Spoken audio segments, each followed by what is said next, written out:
Yes, the real media.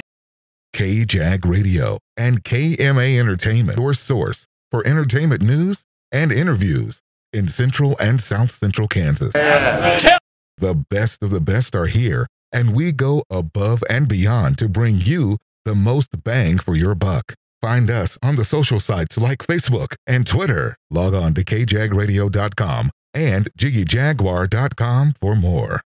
Thank you. Good night.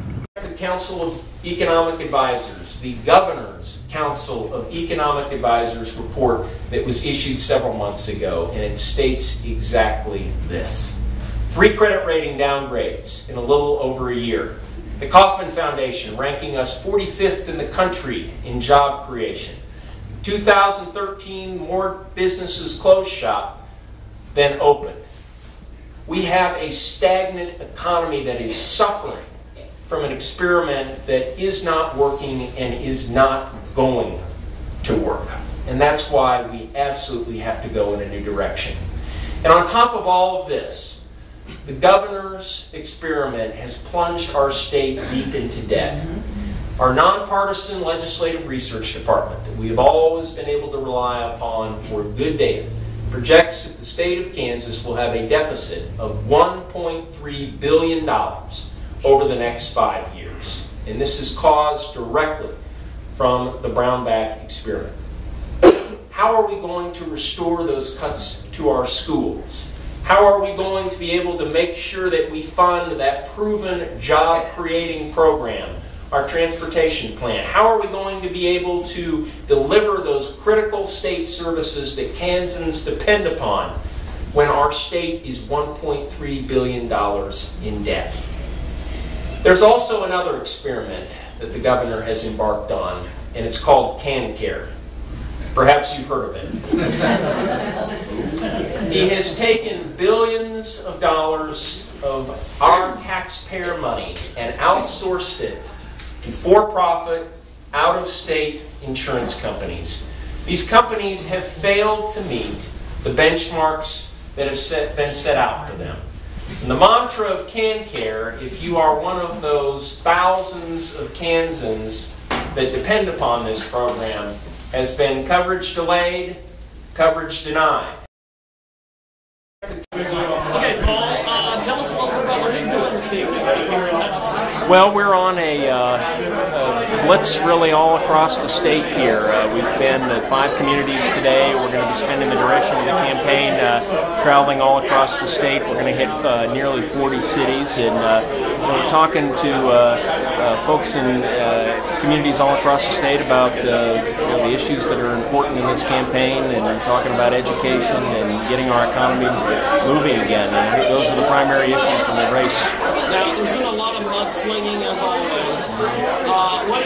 What are you doing to counter that? Well, we're trying to stick to the issues. I think that that's what Kansans want to hear from. I'm hearing people all across the state that are just tired of the negative ads. And Governor Brownback, has got 4 years of cutting education, of a stagnant economy, and he wants to run away from this record by running negative personal attacks. And people, I think, are just fed up about it, and they want to see a governor who's going to offer some positive solutions, and that's what we've been doing. Now, I see you out speaking.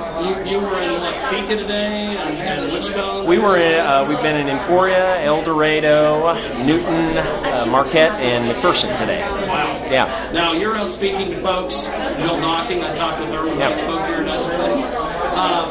Why is Brownback and his lieutenant governor just not out speaking and doing anything? Why do you think that is? Well, I think a lot of when they're traveling around and talking to Kansans as we have, I think they're getting an earful of people, and Kansans are just not happy with the direction that the state is going right now, and I think Governor Brownback wants to try to deflect his campaign away from his failed 4 years as governor and try to talk about anything else he can. Now, there is a third party running. Are you concerned that they're going to take votes away from him at all? I don't know what's going to happen. Keen Number is running on the Libertarian ticket. I know Keen. I think he's a good guy, and and he's been running a pretty active campaign around the state. But I feel pretty confident where we are right now. We've got a very strong get out the vote effort, and we're continuing to build the coalition of Democrats and unaffiliated voters and moderate Republicans. Now, Brownback is using a lot of TV, using a lot of radio.